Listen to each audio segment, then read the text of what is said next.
Hello. Just a few words on fuel dumping. Very infrequently, but sometimes it's necessary for an airplane to jettison fuel. Fuel jettison is the proper terminology.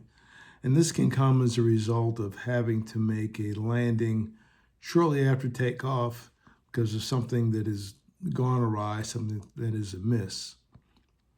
The max landing weight is set for every airplane. There's a max certificate landing weight.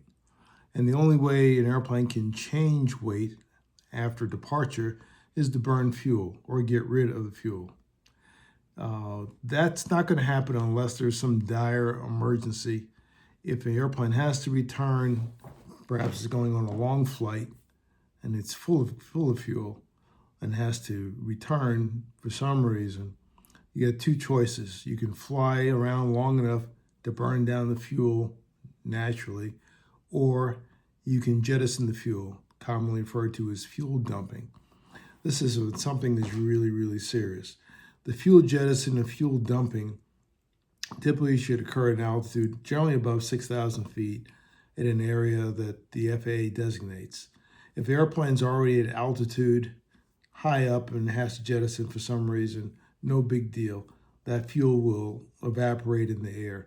The challenge comes if it happens at a low altitude, and that would typically occur if there was an emergency after takeoff, perhaps a loss of an engine, a fire, or something bad, or someone has to come back. Maybe it's a medical emergency, who knows? But instead of taking maybe 5-6 hours to burn down to a normal landing weight, if you're normally flying, you've got to get rid of it now. And there are fuel jettison switches in all the big commercial airplanes have a fuel jettison switch, which is usually a guarded switch that will allow jettison of the fuels from dump nozzles on the wings. They'll come out at varying rates depending on the type of airplane. So between the fuel jettison and burning the fuel in the engine or engines, the weight goes down. After it goes down to an acceptable amount, the airplane can land. Truth is, the airplane can land at any weight that it takes off at. There is a maximum certificated landing weight, and that is a maximum that ensures integrity of the airframe itself. The airframe, the gear, the flaps, all the components. If you go above that weight, for whatever reason, have an overweight landing, which can happen, well, then a special inspection is required because you've exceeded a prescribed limit. So the airplane will get a special inspection. And the other challenge of making an overweight landing or really a heavyweight landing, it's going to take a lot more brake energy to stop the thing on the runway. And because of that, it's likely you'll have overheated brakes and a potential fire hazard. But if it's necessary to land the airplane, you can actually land any commercial jet at whatever weight it takes off at. It's not desired, but it could actually be done.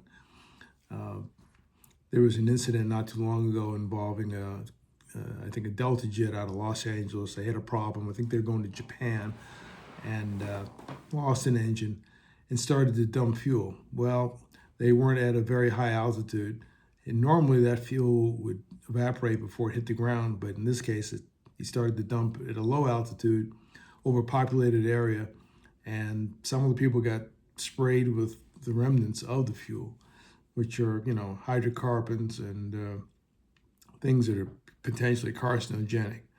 So if you do have time, the typical procedure is to inform air traffic control that for whatever reason, you get an emergency or something, you need to dump some fuel, need to reduce fuel, jettison fuel. Typically, they'll vector you to an area that's safe to do that. Generally, you're going to be above 6,000 feet, if possible. Maybe you can't get that high. I don't know what can happen. But a safe area where you can dump. But when it comes to saving the airplane, saving everyone's lives, whatever it takes, you just do that. You just do that to save the airplane. Fuel jettison, if you're flying long periods of time over the oceans or whatever, and you're still a little heavy, well, if you're jettisoning, you're probably not going to jettison that much, and it's less of a big deal to get down to landing weight. But the most critical time is when the aircraft is heavy and it's low.